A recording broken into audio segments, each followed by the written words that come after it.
Bonjour à tous et bienvenue dans ce nouveau Trading Analyse. Nous sommes le dimanche 1er mai, il est 16h et quelques, 16h30 exactement, au moment où je tourne cette vidéo. Et on va voir ensemble ce qu'il s'est passé durant cette semaine sur les marchés. C'est parti!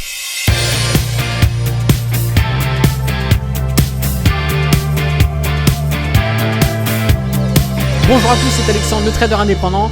Et dans cette vidéo, on va voir un petit peu ce qui s'est passé cette semaine et même les semaines avant, puisque vous savez que ça fait à peu près un petit bout de temps déjà qu'il n'y avait pas eu de vidéo sur la chaîne YouTube. J'avais pas mal de projets à côté qui demandaient beaucoup d'attention. Et maintenant, c'est un peu le retour des vidéos sur la chaîne YouTube, puisqu'il y a le Trading Analyse. Aujourd'hui, il y a également les vidéos hebdomadaires qui reprennent également.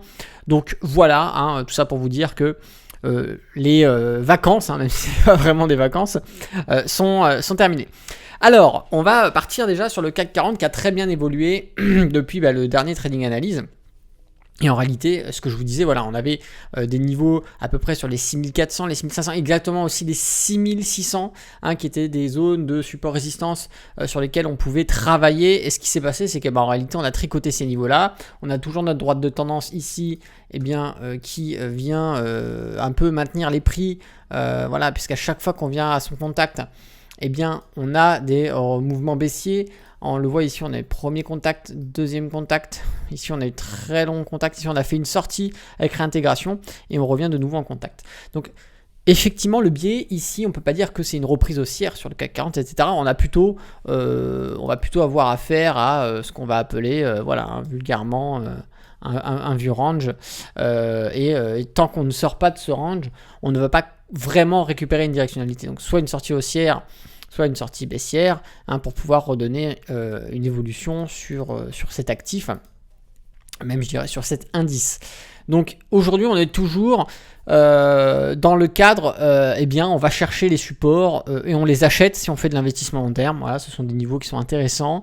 On va avoir toujours au niveau des prix les 6600, 6500, 6400, 6300, etc., etc. Ce sont des niveaux quand on arrive où on peut se permettre de racheter quelques ETF si vous avez une stratégie de capitalisation sur le long terme.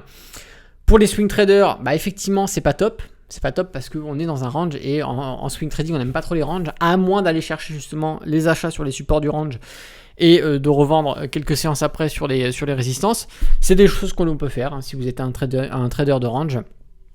Et pour l'intraday, bon là il n'y a pas de question à se poser, on s'adapte à la séance, au cours qui peut être complètement différente de la veille et dont la séance d'après sera complètement différente de la séance actuelle.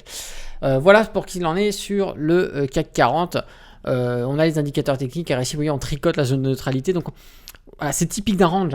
C'est typique d'un range, on ne sait pas trop ce qu'on veut faire, on ne sait pas trop où on veut aller, donc en fait on fait un petit peu du surplace. Et c'est assez généralisé parce qu'on va le voir, là on est sur le DAX, le DAX réagit un petit peu pareil, même si on va retrouver cette fameuse droite de tendance, d'accord, qui est assez commune actuellement sur les indices européens, avec les zones de contact pareil, sauf qu'ici le range est moins marqué puisqu'on va avoir exactement, on avait un petit niveau qui était assez compliqué sur lesquels on évolue, et on voit qu'on a quand même eu ici une séance où on a fait une grosse sortie avec réintégration, mais on a une très belle mèche de rejet. Cependant la différence ici c'est que le RSI, on est bien en zone de neutralité, en dessous de la zone de neutralité, un petit peu comme sur le CAC 40, mais je trouve que c'est légèrement plus marqué en termes de descente. On est descendu jusqu'au 40 ici sur le RSI, sur le DAX, alors qu'on n'est pas réellement allé, on s'est un petit peu arrêté au-dessus sur le CAC 40. Donc je pense que la baisse, les mouvements baissiers sont un petit peu plus accentués sur le DAX. À voir ce que ça peut dire. En tout cas, ce qui est sûr, c'est qu'actuellement, on est toujours dans une indécision. C'est la corrélation du marché européen actuellement. On part sur le marché américain. Ici, on est sur le Dow Jones on voit très bien qu'effectivement, on a une petite stagnation, en fait, en quelque sorte, depuis exactement, grosso modo, juin 2021, on va avoir effectivement fait des plus hauts ici, mais si on devait mettre des bornes, tout simplement, c'est à l'intérieur qu'on évolue en ce moment. C'est chiant, pourquoi ? Parce que effectivement, encore une fois, on fait du surplace, donc quand on fait de l'investissement long terme, ceux qui vont acheter ici, qui vont acheter là, par exemple, effectivement, quelques semaines après leur achat, seront toujours neutres ou un petit peu négatifs. Donc c'est vrai que quand on fait de l'investissement long terme, d'avoir un marché en range, c'est pas l'idéal parce que ça retarde. Ça retarde la progression, ça retarde la prise de valeur et on est dans l'attente. Donc ce qu'il va falloir faire tout simplement, c'est ne pas être impatient, ne pas faire n'importe quoi et continuer à acheter sur les niveaux de support que l'on va pouvoir rencontrer. Ce sont des niveaux qui sont intéressants à acheter. Et pour ceux qui s'en foutent des supports et qui ont une habitude d'acheter mensuellement à chaque fois un ETF par exemple tous les mois, bien continuez votre achat mensuel, de toute façon ça lissera dans le temps. Là ce qui se passe, c'est que les swing traders, effectivement on va attendre des niveaux comme ici, là par exemple les niveaux de support pour prendre des signaux d'achat si on a des signaux d'achat et permettre de faire des mouvements à l'intérieur même d'un range.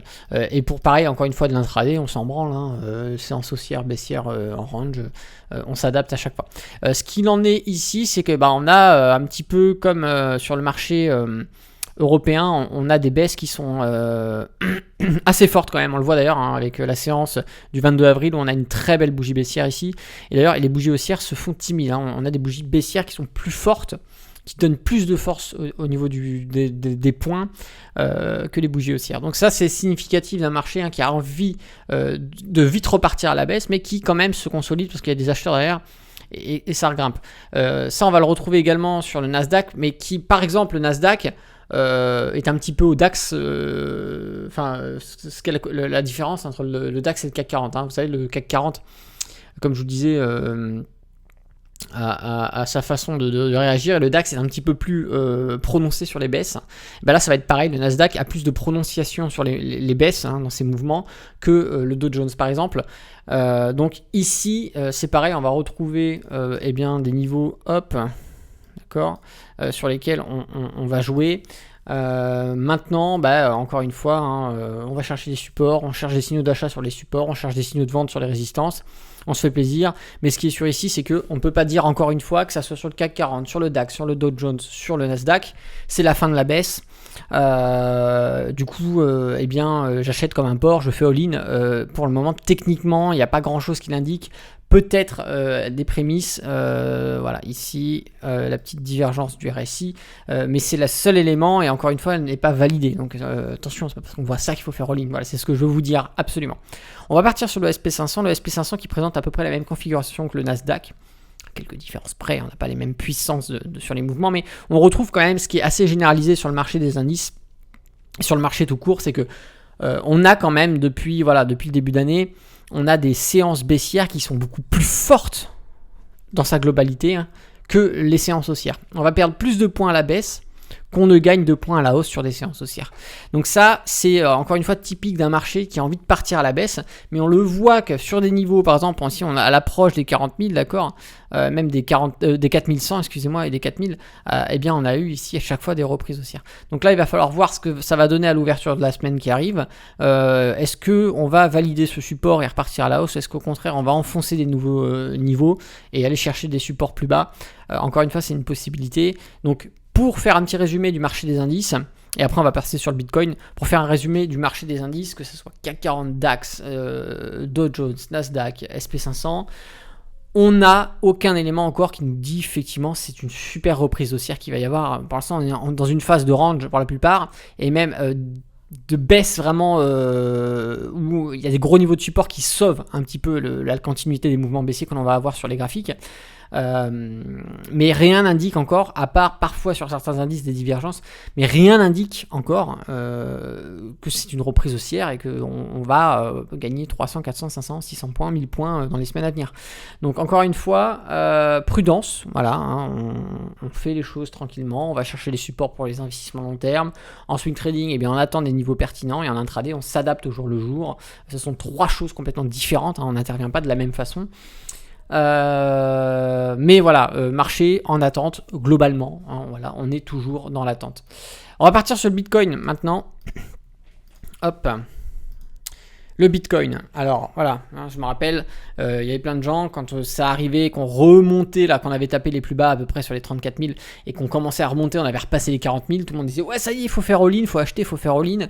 Encore une fois, prudence, parce que techniquement il n'y avait strictement rien, et je vous rappelez-vous je ne sais plus si c'était celui d'avant ou peut-être celui encore d'avant, je vous disais cette remontée n'est pas saine, n'est techniquement pas saine. Alors on a effectivement une belle droite de tendance ici, je vais vous la mettre en évidence, hop là.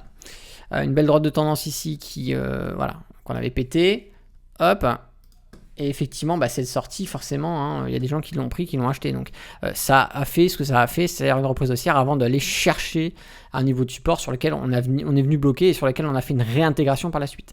Donc attention, ici on est toujours dans une belle phase de range en réalité et techniquement rien ne nous indique une reprise haussière. Voilà, c'est ça qu'il faut faire attention, c'est qu'on peut très bien casser encore une fois des niveaux de support et aller chercher beaucoup plus bas. Rappelez-vous quand je vous parlais de figures techniques qu'on avait mis en évidence sur le Bitcoin, je vous avais donné des objectifs de support qui étaient situés beaucoup plus bas, d'accord? Donc faites attention, pour l'instant il n'y a rien qui est prédéterminé, même s'il y en a beaucoup qui disent regardez c'est le schéma, ça s'est repassé avant, ça va forcément se repasser par la suite.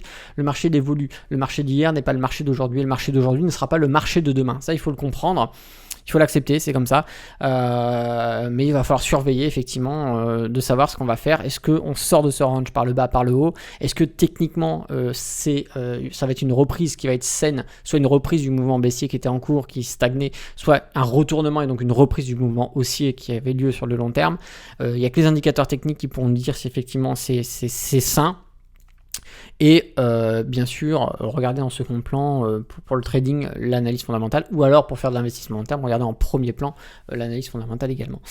Voilà, je pense qu'on a fait le tour. À vrai dire, voilà, hein, le fait qu'il n'y ait pas eu d'émission les dimanches, les derniers dimanches qui sont passés n'étaient pas trop problématiques en soi, parce que moi je regardais le marché quand même, hein, bien évidemment, mais on n'a pas réellement changé depuis les derniers épisodes. On est toujours dans une phase d'attente, on est toujours dans une phase de range, et ça ne change pas pour le moment, donc on n'a rien perdu. On aurait pu passer des vacances tranquilles sans regarder une seule fois les graphiques, puisqu'en réalité il ne s'est vraiment rien passé.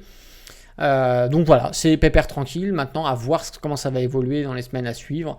Va-t-on continuer de ranger ou va-t-on enfin sortir de ce range pour prendre une directionnalité? Encore une fois, il n'y a que le marché qui nous le dira, hein, il n'y a pas de boule de cristal, on n'est pas Madame Irma. Donc voilà, donc si vous avez aimé cette petite vidéo, n'hésitez pas à mettre un petit pouce. Si vous n'êtes pas abonné à la chaîne YouTube, abonnez-vous, activez la cloche, c'est très important, rejoignez cette petite communauté, on fait gonfler les compteurs d'abonnés, ce serait pas mal de dépasser 200 000, franchement ce serait top avant la fin de l'année. Et tout simplement, si vous avez une question, une remarque, une suggestion, quelque chose d'autre à rajouter, n'hésitez pas à le faire dans les commentaires sous cette vidéo. C'est Alexandre, le trader indépendant, moi je vous dis à bientôt dans une prochaine vidéo, et d'ici là, tradez bien sur les marchés financiers, ciao.